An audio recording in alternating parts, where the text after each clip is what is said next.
Coming up on Dallas Mavericks today, we're going to recap last night's wild win over the Hornets and what has gone so well for the Mavericks so far. 5-1 start, playing some good basketball with their lone loss to the Denver Nuggets, the defending champ. So obviously a great start for this team. Coop and I analyze what has gone well up to this point. But first, please, we're 8 subs away from 25,000 here on the channel. If you want another video tomorrow, we got to pick up 8 new subs. Otherwise, you're going to have to wait until Wednesday. So hit that subscribe button if you want a video tomorrow. And if you just want the most up-to-date Dallas Mavericks news and rumors, 8 away, you could be number 25,000.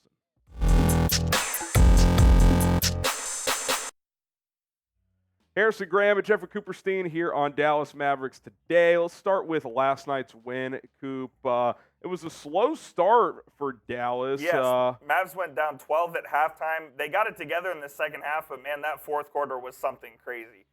Luka and the Mavs ended up closing it out, obviously, but, dude, LaMelo Ball went nuclear in the fourth quarter. I believe he had 23 in the fourth and was basically perfect from 3. Ends up with a triple-double in the game, but the Mavs hang on for the win. Yeah, 124-118. I thought Dereck Jones Jr. did a pretty good job on LaMelo, and then they kind of didn't have him guard LaMelo in the fourth, which was a decision. Yeah, he's fun to watch when he gets hot, and obviously Luka didn't have his most efficient game, but he was able to get almost a triple-double as well. Started out 0 of 8 from 3. The Mavs shot 6 for 26 from 3 in the first half.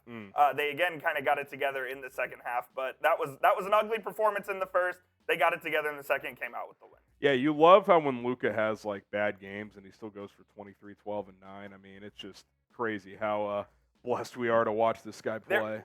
Luka also, freaking Luka last night, Mavs are up 4. LaMelo Ball gets an and 1. Luka gets a technical. So it's a 4-point play for the Hornets. They come back and to tie the game. And on the next possession, I think Luka hits a 3 to put him back up 3. So it's just classic Luka. The Luka experience. You're going to get a little bit of everything.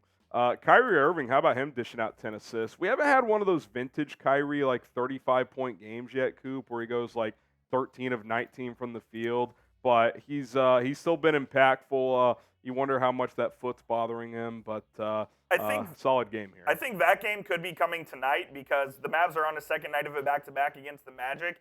I would be mildly surprised if Luka played in this game, given he was pretty much gimpy all night. He went to the locker room a couple times to get treatment on that thigh, so we'll see what happens tonight. But yeah, Kyrie he's on the verge of breaking out. Another guy I wanted to shout out was Jaden Hardy. He had a very good fourth. I believe he had double digits in the fourth as well. The Mavs kind of inserted him into the lineup with about 8 minutes to go in the fourth, and he gave him a much-needed offensive spark. Yeah, and look, Jason Kidd's still working through those rotations with that shooting guard position. As of the last few games, Seth Curry's been the odd man out. So we'll see how that plays out over time. I think obviously Tim Hardaway Jr. has played well enough, who we'll talk about in a minute, that his minutes aren't going to go anywhere. But whether it's Jaden Hardy, Seth Curry, they've had different guys do different things. And look, it's better for the Mavs if Jaden Hardy's playing and playing well, no doubt, because he can be a long-term piece for this organization. Yeah, they need Hardy to be in that rotation, and I think they would rather have him in the rotation than Seth Curry because he is the more valuable piece going forward,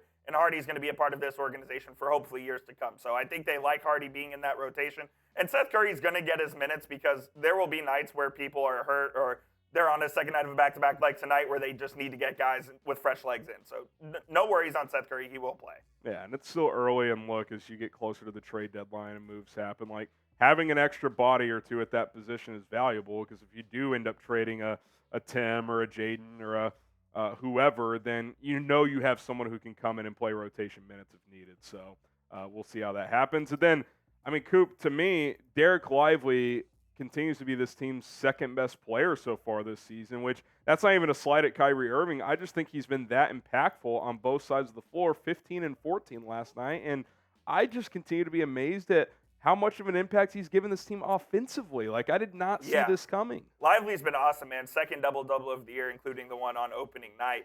He's just been awesome. And we'll talk about him later in the show as well, but Lively has just been an absolute revelation, and I frankly wasn't expecting this from him. Yeah, and look, we didn't I can't remember which game it was. We didn't talk. It might have been the Denver game.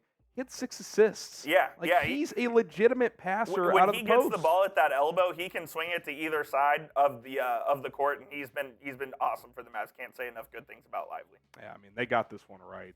I don't think there's any doubt about that. What's your guys' confidence level in the Mavericks right now? Scale from 1 to 10. You know, I think we do have to say, Coop, that the only true contender they've played, they lost. So I don't want to, like, be super overreaction guy. So I'll go, like, 7.5.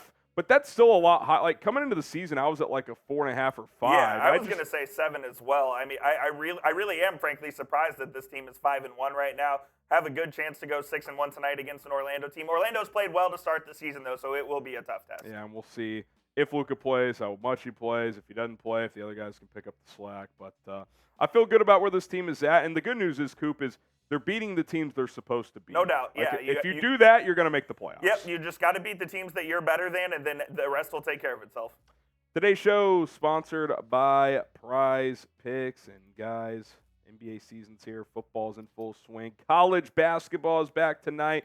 You can play Prize Picks and just about every sport that is out there, and I've been having a blast winning up to 25 times my money on several entries so far this season. The way Prize Picks works is simple. You pick 2 to 6 players on any given entry, and if they will go for more or less than their Prize Picks projections. I like a 4-player entry for Monday Night Football tonight. Zach Wilson, give me the more on passing yards. I know that sounds crazy, but 216.5, not a crazy number there. Chargers are giving up around 300 yards per game passing, so I think Zach Wilson can hit that number. I'm going to go less on Justin Herbert. That Jets defense is pretty solid. I still think the Chargers win that game, but I'm going to go less on the Herbert number. Breece Hall's been terrific running the football. I think he rushes for 60-plus tonight. And then Austin Eckler, last week alone, had 92 yards receiving, so I think he can hit that number on receiving yards right there, get 35 or more. Went up to 25 times your money on any given entry. That 4-player entry, you can win up to 10 times your money. PrizePicks.com/CLNS. Use our code CLNS. And what's cool about PrizePicks as well, they offer a reboot policy. So if you have a player that gets injured in the first or second quarter for any football or basketball pick, they're going to reboot that player essentially. So you're not going to have your entry busted because of an injury. So pretty cool that PrizePicks offers that. PrizePicks.com/CLNS. Use code CLNS today.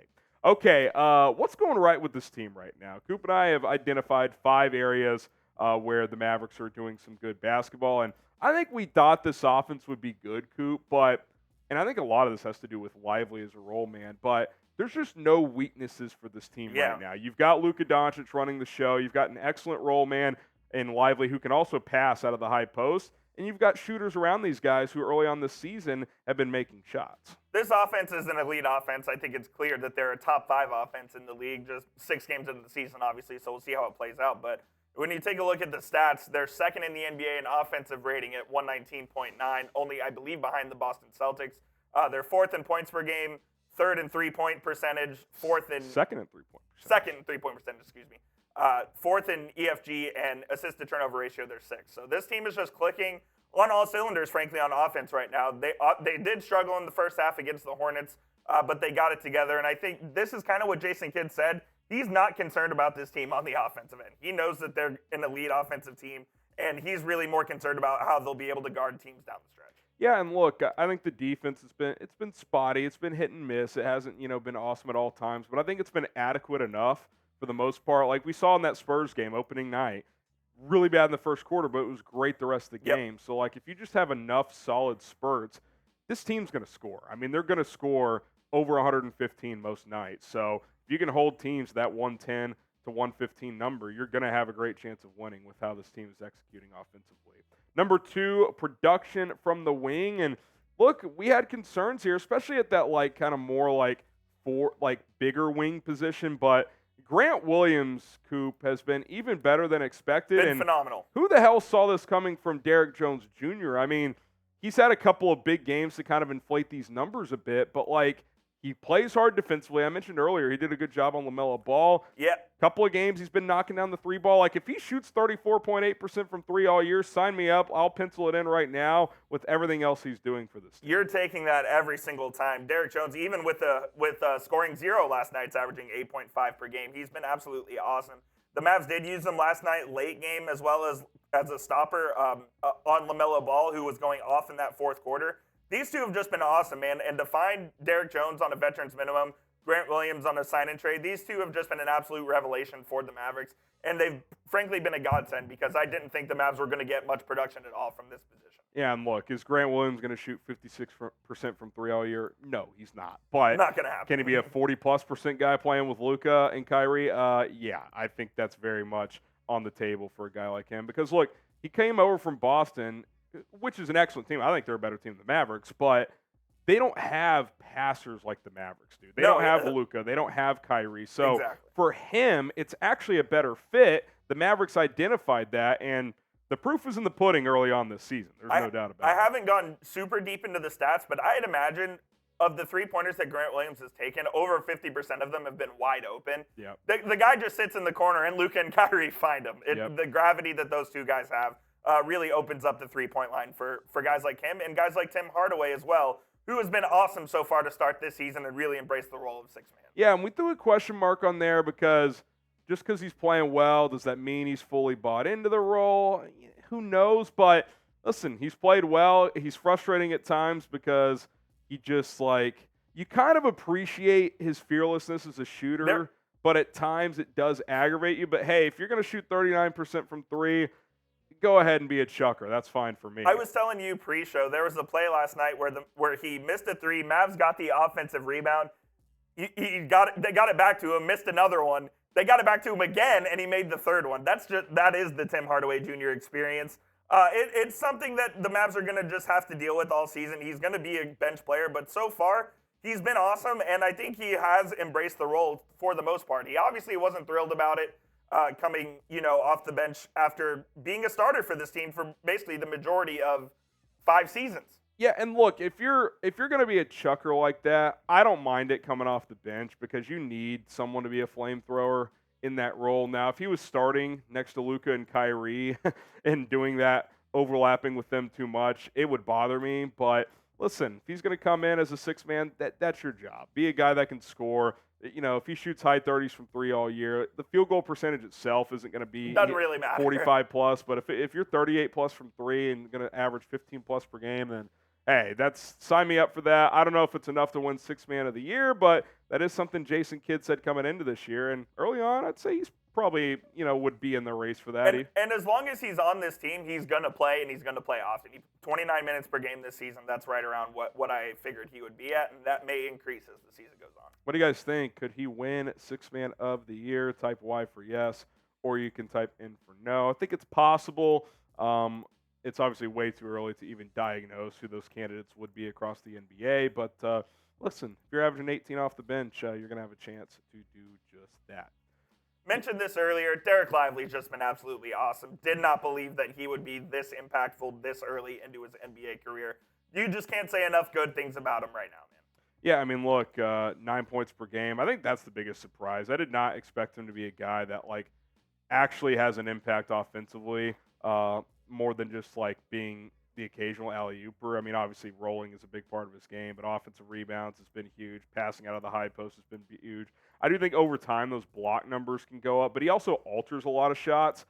He's been great, man. I mean, he doesn't look like a guy who's 19 years old and it's just kind of throwing his body around. Sure, that he had that one game. I think it was the second game where he had 5,000 10 minutes. And that kind of stuff is going to happen. I believe that 77.4 field goal percentage coming into today is number 1 in the NBA, by the way. He knows who he is as a player. He's executing who he is as a player. Luka, he's the perfect guy to play with Luka as a roller. I mean, Dwight Powell and Luka have a great partnership. I think he has just as good of a partnership in the pick and roll, and he offers other things as well. Yeah, I mean, look, he's just a much better talent than Dwight Powell. Frankly. That's the bottom line. So it's been fun to watch, man, and hopefully that continues here. And then last one here, listen. They're perfect in the clutch. It's been a area outside of the season 2 years ago, and even that season at times it was a problem, where in tight games late, they have not executed, regardless of Rick Carlisle or Jason Kidd. Last year was just embarrassing. That's why they weren't in the playoffs last year. And this year, they're 5-0 in clutch games. And what defines a clutch game? 5 points or less in terms of point differential in that game with 5 minutes or less to go. So if you get to the 5-minute mark and it's 90-86, you are in clutch game time. So 5-0 in those situations is great, man. 100% of the Mavericks wins this season are clutch wins. Who would have thought? And look, that's professional sports. These games are close more often than not. So, like, you've got to win those tight games more than you lose them. If you don't, you're not going to be a playoff team. That is the bottom line. It is. So I don't expect them to start 20-0 or something in close games, but if they can be well above 500 there, you're going to be playing in April, May, and hopefully into June. Who knows? That'd be awesome. The buzz is real. If you're excited, get the MFFLs going. And subscribe to the channel. We need to hit 25K on this video. I told you, if we don't Our bosses told us. If we don't get 8 new subs tomorrow, no video tomorrow. So, and that would suck because we want to talk about another Mavs win hopefully tomorrow. So subscribe, get the MFFLs going. We'll see you tomorrow. See you soon. Hopefully.